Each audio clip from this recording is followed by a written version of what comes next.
Hello students, in this video lecture 3 in a series of virtual interview classes, we will see what are the do's and don'ts before attending any virtual interview. So first things first, know your job. When you get a job notification from training and placement cell, we will try to mention everything about eligibility criteria, what the company is expecting from a candidate, what they will ask in the written test, etc. Students should understand to go through that mail in detail and understand whether they are suitable for that job description or not. And if required, if you understand the job description carefully, you can even make changes to your preparation and also to your resume, so which is very important. Identify your skill set in line with company requirements. So let's say first round of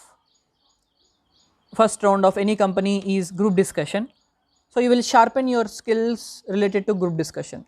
If first round is a coding event, you will practice coding more intensely. So and you should also know whether that is your skill or not. If it is a product development company, they will mention very specifically what they are expecting, but if it is a service based company, then we have this general uh, written test syllabus like aptitude, reasoning, English, etc. So you have to identify what will give you job, what skill set you possess that you get a job. So that is very important. And update your resume in line with company requirements. So as I mentioned before, you apply for that job, so you make the certain changes what the job is expecting, so that your profile will look more suitable for that job, which will help the interviewer when he or she is trying to assess you. And yes, make changes to your presentation accordingly. So if you get through the first written test, and if you have to attend interview, then if you know the job description, then you will understand what to speak in your self introduction, what to exclude in your self introduction, and your plan will change, so which is very important. And know the technical requirements. So this is very very important, uh, because things are happening virtually now. You should know, you should know, for example, if an interview is conducted on Zoom using Zoom tool, you should know how to use this Zoom tool. So that basic knowledge about software what you are using is very important. Test and retest camera and microphone on your computer. It is surprising to us, in the last minute we will get to hear something very stupid from some students. They say we don't have laptop, what should I do? We don't have internet connection, what should I do? So these things, when these things are brought to us in the last minute, no one can do anything, right? So you check, recheck, or arrange the things which are required to attend an interview. So, and if you have a laptop already, you will check what whether camera is working properly, microphone is working properly, etc. And another very very important thing, a reliable internet connection. So most of the times, if this pandemic continues, so you have to take these tests from your home. You cannot trust just a mobile data, so we suggest you to have a good uh, wi-fi wi-fi with a good bandwidth, which is very very important for you. Dock your device. You want a steady picture and your hands free to gesture. This is very important.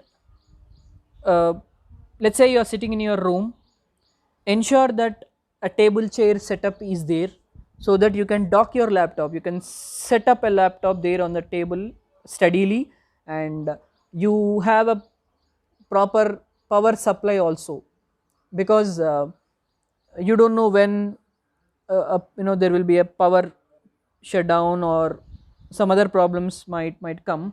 So ensure that there is a complete full charging, and if possible keep the charging on while you are attending any interviews.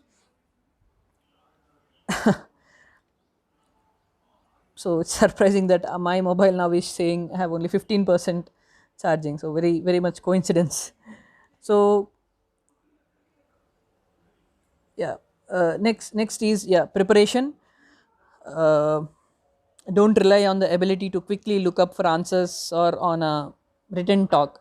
So don't think while you're attending an interview virtually, you can take the help from someone. You can, share the questions to someone and get the answers. No, that are not going to happen, uh, because technology is used very intensely to understand how you are, in what environment you are taking test. And we are seeing a lot of tests are webcam enabled, and even the tests which are not webcam enabled, even if you shift to next tab also, they will get to know, and a pop-up warning you, will be popped out. So lot of care companies are taking. So please ensure that you don't do such or practice such wrong things, and prepare to have a natural conversation. So don't see an interview, because many students, as I told in my first video, they were very hesitant when we asked them to attend virtual interviews previously. Sometimes what happens, some companies, if panel is not sufficient and more number of students get shortlisted in written test, if panel is not there, if they have to finish the interview on the same day, they will arrange some virtual, they will arrange some virtual panels. It is surprising to see that students will say, I will only go to that face to face interview, I will not attend virtual interview, because they have their own misconceptions about that. So please don't be in that misconception. There is no difference as such, but you have to get used to this virtual conversation also. And yes, during this pandemic, as you are attending or taking all the trainings, etc., attending classes online, so by now you should be getting used to it. But interview is a different thing. So when it is happening online, it is just about uh, having the exposure, having a practice awareness, how to do it. But it is always keep the things simple, and look into FAQs which will be asked in an interview. Unlike uh, a face to face interview, which might be jumped onto some technical questions directly, sometimes, not every time, but there will be always a normal tell about yourself kind of discussion in uh, virtual interviews, because it is challenge for interviewer also to get used to your tone, to check the audio settings, etc., etc. So generally discussion starts with the basic questions, but anyway you have to go through the all the frequently asked questions, which you might face based on your profile. See your resume and try to guess what questions might be asked, technical and HR, and get ready, be ready with all the regular questions also. Research about the company, this is very very important. It is very very awkward sometimes. What happens is, when company come to college, when we arrange that pre-placement talk with company heads and HRs, when they ask, can to candidates, can someone tell us about our company, surprising that none will stand, because who is standing there and asking you question might come as your panel member. So you standing and saying information about company will definitely add the extra points to you. And even in interviews also, in virtual interviews, when they ask uh, questions about their company, you should be knowing some basic information about company, what are their products, who are their clients, etc., because only when you can speak about their products, their clients, etc., they will understand how much you are interested in that organization. So it is very very important to research about the company which you are attending an interview for, and having a list of stories and experiences you can apply to the different types of questions. So justification is a challenge in virtual environment, so you always should give a proper justification. Without an example, an answer is incomplete. So without a proper example, answer is incomplete. So always be ready to give that extra explanation if needed. And practice looking at camera instead of screen. So yes, this is another problem. If you don't look at the camera, uh, you will not get the feeling. If you look at the camera, you will not get the feeling that you're looking into, seeing into the eyes of a person and talking. And the same on the other side also. So if you this is a practice which we have to develop with time, and this is a strange, but this worked really well. Many people, many students shared, not just students, even when we put this in practice, this works actually. Paste a photograph just beside a camera, and it will still seem like you are making an eye contact with the interviewer. So this is one thing which we tried. Even your seniors tried the same thing. Some students where they said we are finding it difficult to talk in a virtual environment. We said okay, just pin a photograph of a person whom you know there, and you can then talk. So, and limit distractions.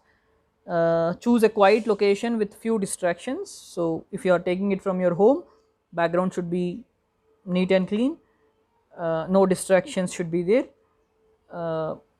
Proper lighting with a decent backdrop. They should be able to see you properly, and place your computer on the table, preferably near a charging point. Yes, I was saying that. And use headphones to avoid external sounds, and explain your family members how important the is taking call without any distraction. And yeah, have a backup of uninterrupted power supply if possible. And you have to be ready with a copy of job description. Yes, uh, please open a mail, if possible take a printout, and keep it beside you, the job description beside you while you are attending an interview. And a scribble pad and pen, so a rough book and a pen, because sometimes technical interviewers might ask you to write a code, so you have to write a code when needed. And a copy of a resume, both hard and soft copies. If they ask you to send a soft copy, you should be able to send, and hard copy you have to at least show. And log in few minutes before the actual time. Yes, uh, before conducting any interview, they will tell you the schedule. They will send, either they will send a mail or they will call you and ask you to be ready. So be there before the time. We suggest you at least 10 minutes you have to be ready with all set, so that nothing goes wrong in the last minute. And get the interviewer's contact information ahead of the time, and or at the beginning of the interview. So in the mail itself they will mention the contact details of who is the interviewer, or at least name, who is name of the interviewer. And they will anyway mention a person, one contact point, if you get any doubt or problem. So you can contact them for any doubts, you can talk to them openly. And even if there are any last minute hiccups, like sudden power shutdown in the middle of the interview, and you can openly call them and say, sir, there is this problem, and I will call you once things get okay. That there is no problem as such. So you can see for the uh, contact information of a person whom you can contact. It can be from company or at least from college. And inquire what they would like to do if the interview gets disconnected or interrupted. So when a call gets connected, you can just check with them whether it is mentioned in the email, or in the first minute itself you can ask them very politely, sir, if there is any discrepancy in with connection, or if suddenly a call gets cut, what should I do? Should I call back? Will they call back? What? You can just openly talk to them. They will be more than happy to tell you all the details. Fine. So next video in this series will be do's and don'ts during virtual interview, and in the same class I will try to imbibe what you should be doing after a virtual interview.